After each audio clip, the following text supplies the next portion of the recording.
All right, we can go and get started. Hello and welcome to the Important Conversations event series brought to you by the Johns Hopkins University Advanced Academic Programs Committee on Diversity, Equity, and Inclusion. Today's event features Zuri Obado speaking on diversity and inclusion in science, technology, engineering, and mathematics, or STEM. My name is Peter Huggins, and I am the event producer. Please note today's program will be recorded and uploaded to the AAP YouTube channel under the Important Conversations Diversity, Equity, Inclusion playlist. During the program, if you have any questions, please use the Q&A function and we'll answer as many questions as possible during the Q&A portion of the event.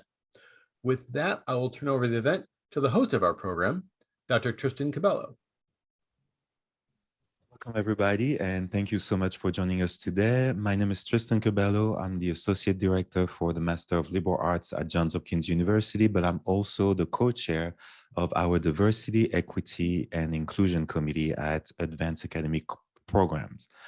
So the role of the committee, which is comprised of students, faculty, and staff, is to make sure AAP and all of its programs are as diverse, equitable, and accessible and inclusive as they can be.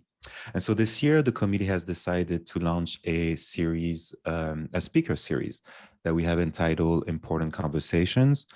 The goal of the series is to showcase the work that our administrators and faculty are doing in the field of DEI in the classroom, but also outside the classroom in their professional careers and in their research. So this year, we've been having important conversations about race, gender, class, but also about equity and accessibility in the workplace, for example. Today, I'm particularly happy to have on the show Zuri Obado. Zuri is the interim director for the MS in Biotech Health Science Intensive. And what we are going to do with Zuri today is a bit different. Since the title of our series is Important Conversations, we thought it might be interesting to have actual conversations with our guests. And so today, as we have done in the past, Zuri and I are going to discuss diversity, equity, and inclusion in her field of studies and what she does with our students here at AAP. So the goal really is for the students to get to know the people that they interact with on a daily basis at Johns Hopkins University a little bit better. So Zuri, it's really a pleasure to have you on our important conversations today. And so my first question to you, of course, is can you tell us more about yourself? Where do you come from? What kind of studies did you do? How did you start your professional career? Yeah, so thank you for inviting me. It is an honor and a pleasure. I guess I'll just start from the beginning. I am of East African descent. My parents are immigrants and immigrated here many years ago. And so I am first generation US citizen and graduate within the US context. I always say I have a lineage of academics. I come from a lineage of academics, but obviously when coming to a new land and having those experiences, it looks a lot different. And so I think a lot of who I am, I would say, has happened somewhat like just out of life experience, like my family's life experiences, but also out of the value sets out of my family. And because there was such a sense and an appreciation for education, I grew up not really even thinking that there was other options besides going to college. And so and with that, I went on to college and I'm from New Jersey and I grew up in New Jersey. And that's where I completed all of my schooling, K through 12, all the way to college. And I went to Rutgers University, where I entered as a pre-med student, interestingly enough, and it's full circle because I work with pre-med students. But I went in with the intention of going into medicine, but through different challenges and then also just having realizations about what I was truly passionate about, and excited about in terms of learning. I ended up majoring in psychology, went on to complete a degree at Boston University School of Medicine and a master's in mental health counseling and behavioral medicine. And since I was headed to be a licensed counselor, and through mentorship, I was really involved in some equity programs that I was also an alumni of through the school. And I returned to New Jersey and just used this program as a way to transition back and try to figure out about licensure. And then I ended up landing in academic advising. And it was like this perfect mesh of being able to be in a place where you're counseling people, but also with a very specific goal. It was very goal oriented.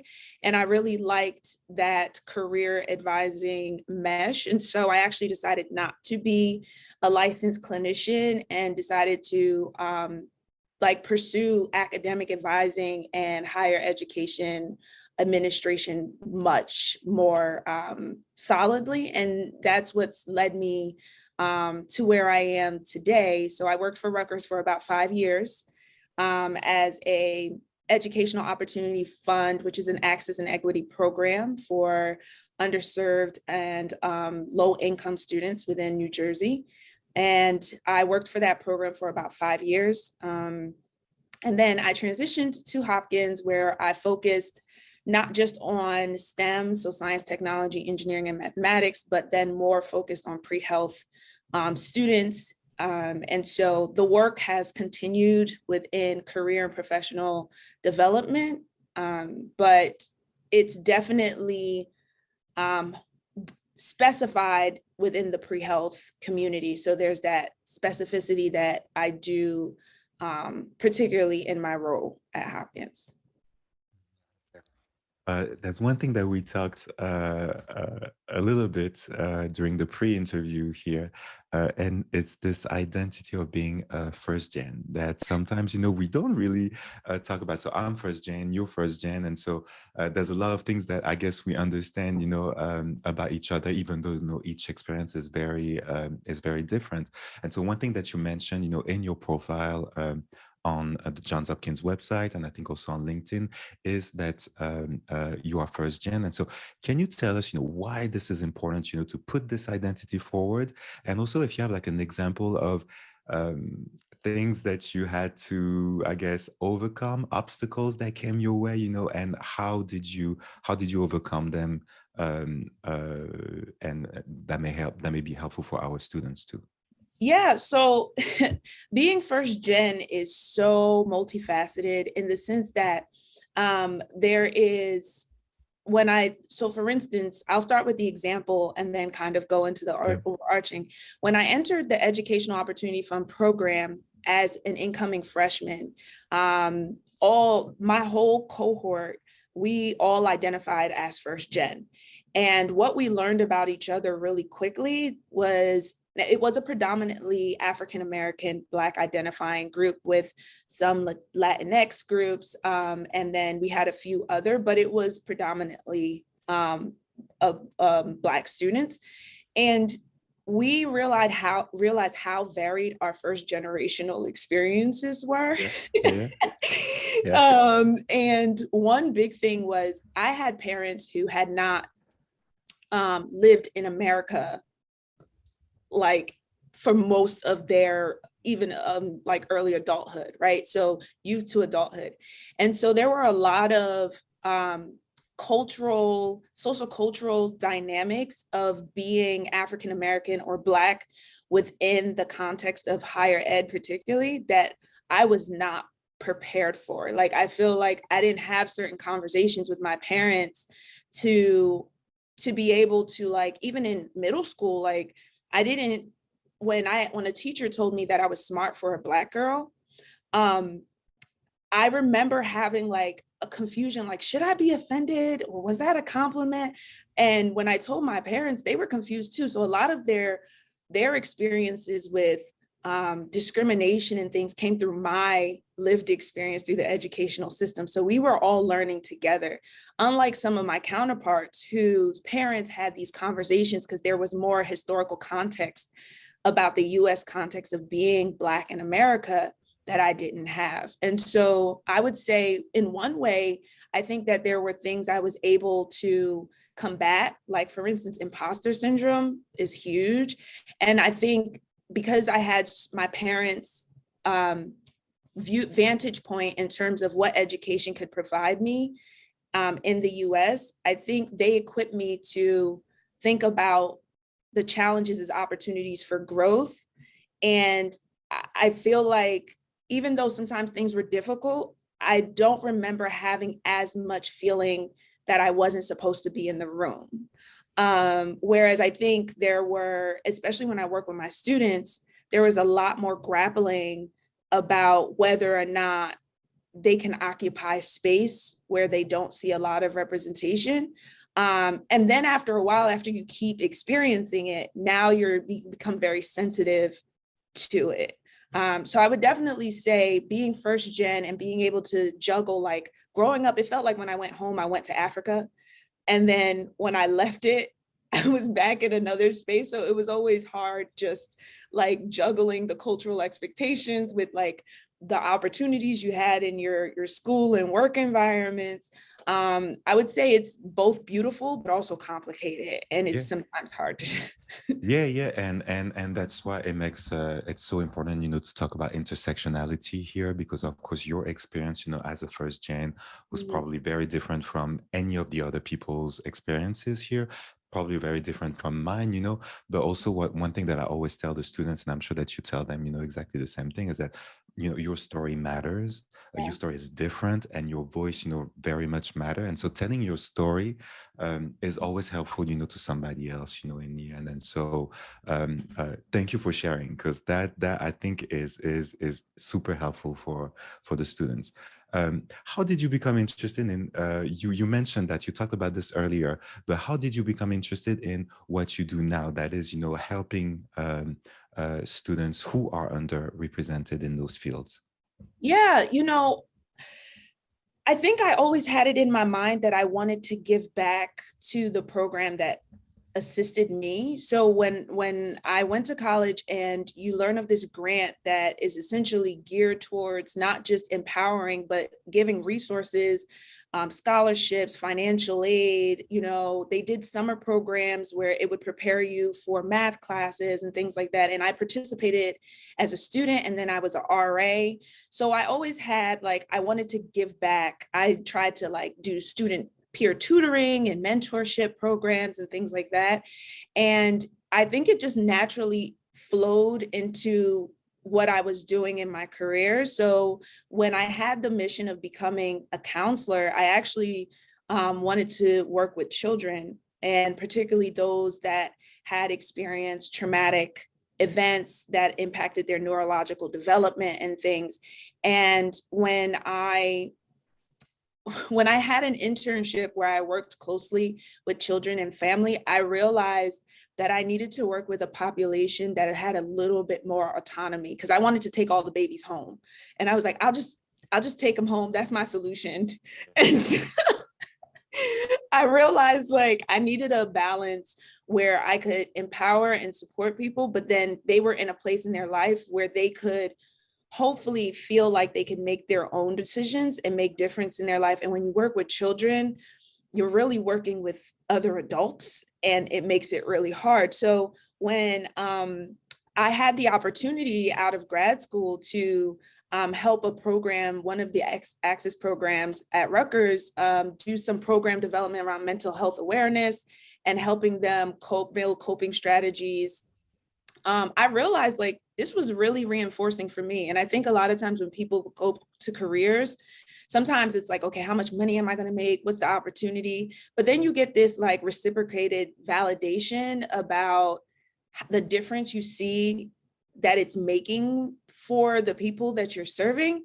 And then you're like, no, I can keep doing this. I want to keep doing this. So I think it's that reinforcing factor that pushed me to really discover ways that I could support diversified groups of students that have varied experiences. Unique to Hopkins, I don't work for specifically a pipeline or pathway program for underserved, but we naturally get a diversified group of students because it's a post-bacc program. And the beautiful thing about that, I have students who came here for college particularly, so that they are still very early in that migration aspect of immigrating here for the purpose of education. I have students who have lived all over the country from very extremely rural, maybe even extreme religious circumstances where they were sheltered, and this is their first time being really exposed to different, backgrounds of people, and they're supposed to work together. So I think it provided an opportunity to invest in a unique group of students. And honestly, it's reinforcing seeing them accomplish their goals. And I always want to be in a place where I can empower others to reach their goals, but then also do the same for those that they serve in whatever capacity they hope to do that. And I think that career advising, academic advising, pre-health advising has just fostered the greatest opportunity to do that for me. Absolutely. And I know that many times you mentioned to me that you were not, faculty at Johns Hopkins, but in many ways, what you do is so much of, what the faculty does, right? Because we always, advise students, on a daily basis. I see my role as a faculty, really as, opening as many doors for the students, and it's often, doors that, of course, depending on where you come from or what's your story, maybe you don't even see, right? Yeah. And so those doors, are there. And so it's my job, and it feels like, this is very much, your job too, here to point at those doors, to make sure they see the doors, and to, open them a little, right? And then, I mean, of course, they're on their own, right? Right. And so that's a beautiful way, to express, what advising is. And so just to make sure the audience understand what Zuri and I had in mind here was really just an interview in three different categories and three different pathways here. We're going to talk about the personal a little bit. So we talked about the personal, the biographical here. We're going to talk about also Zuri's professional career next. And in the end, we'll talk a little bit more about the field in general. And so my next question for you here, Zuri, is, well, you already talked a little bit about this, but tell us a little bit more about what your role at Johns Hopkins consists in, on a daily basis. What is it that you do? So you have the general duties of just understanding the framework of the pre-health professions. And particularly for our program, we focus on students that are pursuing medicine. So that would be allopathic, osteopathic, MDO, podiatry, within those realms. And so what we do, my responsibility is, one, to be well-versed and knowledgeable on pre-health pathways, and making sure that I understand the mechanisms that it takes for students to be successful in pursuing that direction. And then what I do is I figure out how to translate that information in those levels of standards that have been dictated by these national associations, such as the American Medical School Association, and being able to break it down into pieces in a way that the students can then build their profile and be the most competitive student they can be, right? And so we have the academic aspect where they're taking courses that are bolstering and or just continuing to add to their academic voyage. And the whole point is to prove and communicate to medical schools that they are knowledgeable and have the prowess to be able to navigate medical school. But then what we focused on in the health science intensive was the advising component. And Dr. Tan, who had established the program some years back, understood that it wasn't always enough to simply just provide students with coursework, because the medical school preparation process has a lot to do with understanding the medical perspective and building an appreciation for the process, but then also realizing that terms like holistic review are ambiguous. Like, what does that mean? How does someone prepare themselves to be reviewed holistically, right? And so we also want students who come from underrepresented, income limited, underprivileged communities to still have the same opportunities. So we build in things like MCAT prep into the process so that they can too be equipped to be successful in the standardized testings and any other standards of evaluation.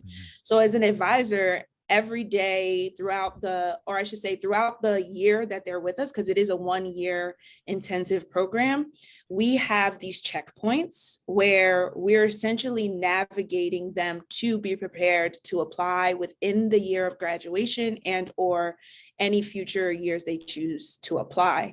And that incorporates doing group advising classes, having individual advising sessions where we are taking what we did in the group and that we communicated, but then making sure we're working on this one-on-one because not everybody's story looks the same. And then we work on a lot of verbal and written communication effectiveness, being able to showcase yourself, tell your story in a communicated in a way that because that application essentially has to speak for them, right? They don't get to talk to the medical school right away, right? So you have to be able to articulate yourself in your application in a way that the schools want to know more, right?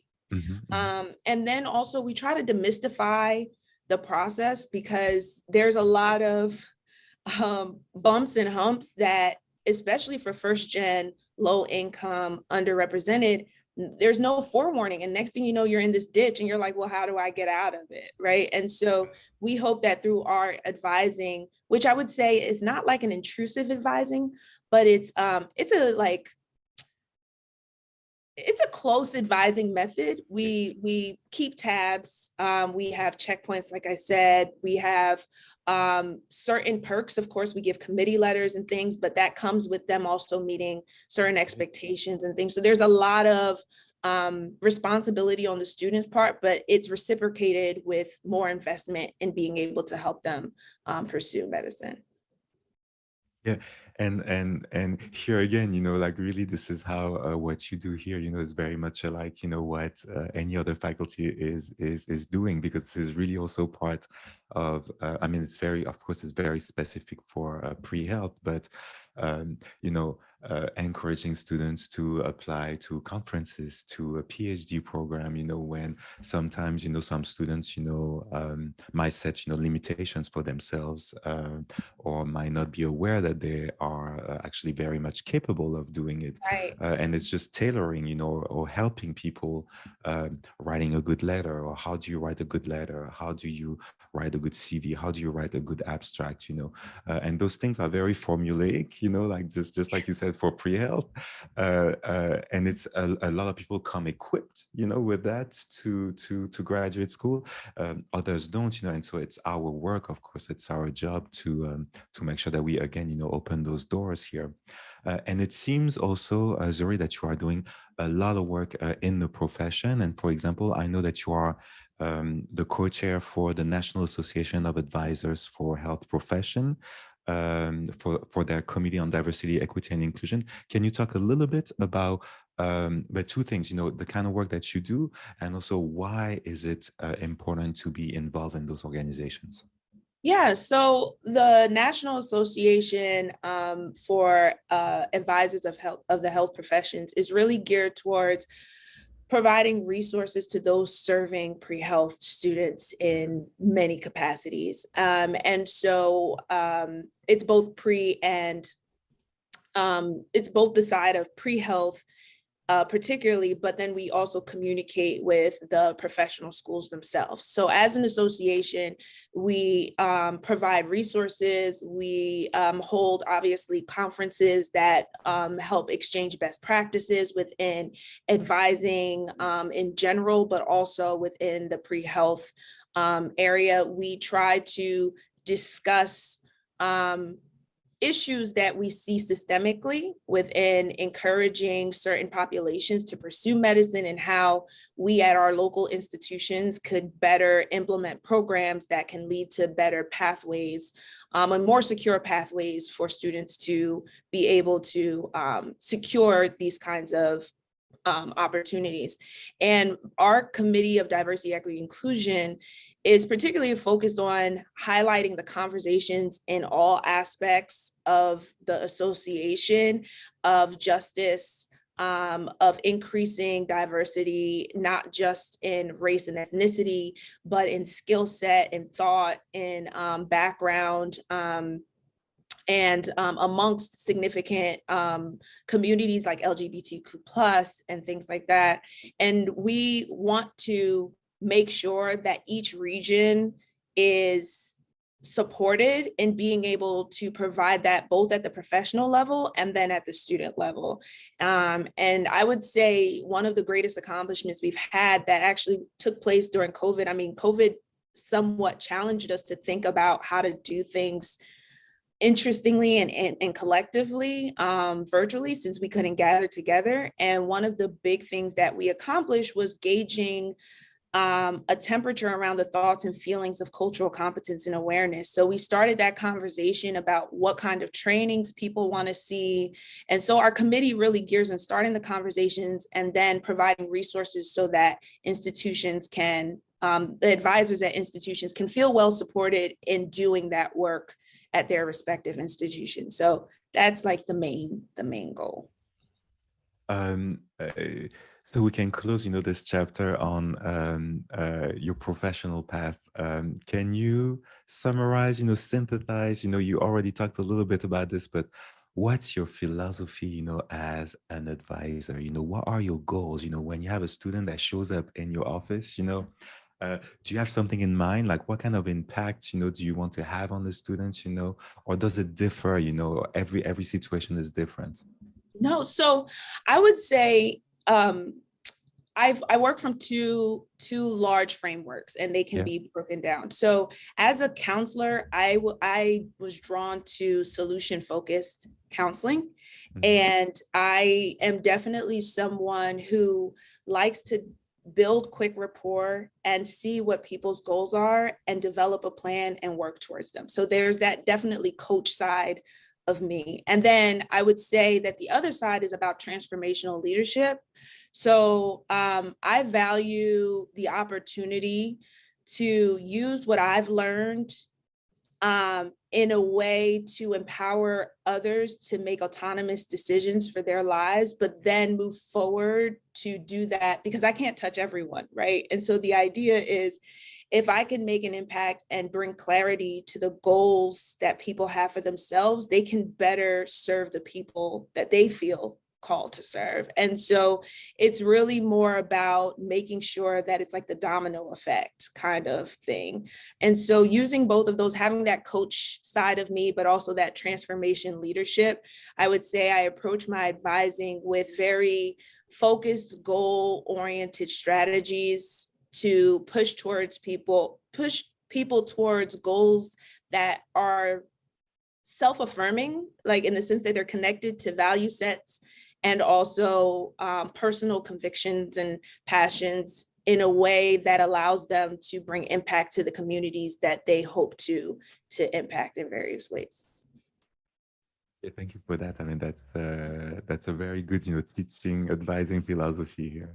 And so to move from that to the state of the field now, I just want to tell also the audience that they can ask questions to you on the chat box, and that we will have, 5-10 minutes maybe at the end to answer those questions. So moving beyond now and up to or into your field of study, what is the state of the field, Zuri? Is diversity actually increasing? Because, you and I, people who work in diversity and inclusion, I mean, we work on all those committees, you are working on committees, and sometimes we don't really see things changing, on the ground. In your field, in pre-health, do you see that things are actually changing? Is, the student body actually diversifying? I feel like this one is a real hard one because I think that there are good times, and then sometimes there's that, oh man, it doesn't feel like the needle is moving. Um, I try to look at life at the glass half full most of the time, because I think that I feel like our brains are built to like remember the negative things because we're like processing them, but the positive things. So I do think we have wins in the field, specifically in STEM or STEAM, as people are kind of revamping the acronyms. I would say the numbers say that overall, and I think diversity has to be defined in the context, but if we're talking about increasing underrepresented community individuals in fields where they have generally been underrepresented within STEM, I do think we have accomplished a lot of things. But then you have highlighted conversations like Black Men in White Coats, which is a documentary we did back in January where we shown that.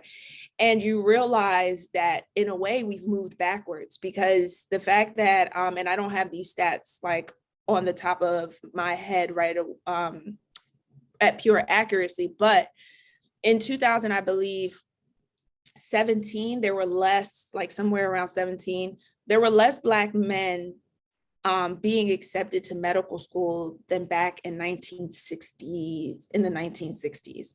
So I think there's a disconnect, because now it's like, if we've built more pipeline and pathway programs, what is happening? Like, and they're saying that there some of them are getting into college, but then they're not pursuing professional degrees. So I do think that for a long time, even the program that I'm a product of, there was so much concentration on access, but there wasn't as much energy put into equity. And so there's a lot of people who got lost in the process.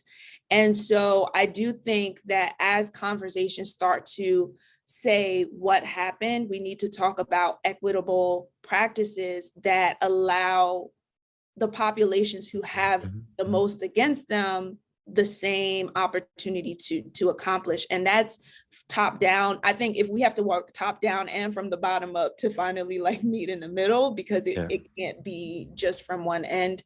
But I'm encouraged because I see my students of color particularly getting into medical school and being very happy about the decisions they've made, and then turn around and impact lives and mentor, and you see it. But then when you look at the data at the end of the year and you're like, why, what happened? Yeah. Right. And that's Zuri mentioned a documentary that we showed earlier this year at Johns Hopkins University, Black Men in White Coats, about the need for more Black men to be visible in those medical professions. And so one thing that the documentary really did well is to show, exactly the reasons why, very tangible, diversity is important, And so that's a question that I have for you. If you can synthesize, maybe summarize this, often when we work in those fields, we have to convince people about like, why is this particularly important to have, diversity in such and such program. And so in a program like yours, maybe more than anything else, it's vital. I mean, it's really important. And the documentary, really showed that. Can you explain, why it is important to have diversity in a program like the pre-health program, or to have more diversity in medical school? Yes. So I think history can show us that when there's only a certain group of experiences and knowledge base at the table, there is a larger group of people who are suffering at the hand of that. And I think that what diversity in all facets does is allow for ingenuity that has the end user in mind. So that's like that lean startup type of language in entrepreneurship. Like, you don't want to build a solution and then hope it fits the people, right? If you don't have the voices of those that have experienced and lived those circumstances, then really all you're doing is putting band-aids, if not even dealing with the core issue. And so diversity at its bare minimum just allows for there to be a plethora of ideas that meet more people's needs at once, right? Specifically in the health professions, familiarity and even trust and relationship is often, and we know this, we see these in studies, people connect with people who they feel that they can relate to or identify to, and are often more receptive to taking advice or information from. And as people, if we're ignorant to that fact, then we're really doing a disservice to all and everyone. So being a woman of color and being present for students who are of color, I've seen the instantaneous, like, oh my goodness, someone's on my side, even without having an interaction yet, just because I represent something they're familiar with. And I think in that same way, the fields of science, particularly within healthcare, we will literally die as a world if we don't recognize that needs are diverse, and the people who can best meet those needs are those who have experience in them and have shared those identities in various ways. So as an advisor, it's my mission to make sure that the workforce is diversified, and that's in talent and in background, in experience, and things like that. Yeah, of course. I mean, it's for all those of us, who go to the doctors, and so the idea here is how comfortable do you feel, when you know that a doctor actually is likely to understand where you come from, speak your language. Yeah, exactly. And that's very, very important, right? I mean, we've all been in those situations where, you talk to a doctor and you don't really know if he understands. And so that's your health here, so that's really the most important thing that you have. And so if you don't have somebody across the table that you think is understanding what you talk about, well, then you're not really in a good place, right? Right. Can you talk more about this documentary that we watched earlier this year, Black Men in White Coats? What really was the most surprising? What was the most interesting to you? I don't know if I was surprised, but maybe because, I have lived a similar Black experience, and so I saw those things. But I would definitely say, I think what's shocking is how much people have to be convinced that this is an issue. Yeah. The fact that it's still a conversation that still has to be had after decades upon decades, about research showing that having diversity in healthcare is important. That people still don't believe, in like something as simple and established as systemic racism, when one of the first thing that he says in the movie is, what matters the most about your healthcare or the status of your health is your zip code. That was so, that was so, I knew that, but the way that was framed and the way that was phrased, was very efficient to me. Yeah, I think he did an awesome job about telling the story, especially from different vantage points too, because I also think there's a lack of understanding even in subsets of the Black community about why it's important as well, right? And why it's good to foster and mentor and expose very early, because it's not just about, oh, let's just get them into college, but some of these things have to be established really early so that they understand that, like you said, what their zip code has already set them up in a certain way, but there are ways to navigate that and then feel empowered enough to go back and change it, right? So I think the documentary, one, shows many different Black men experiences, because I think it shows the spectrum of Blackness in a beautiful way.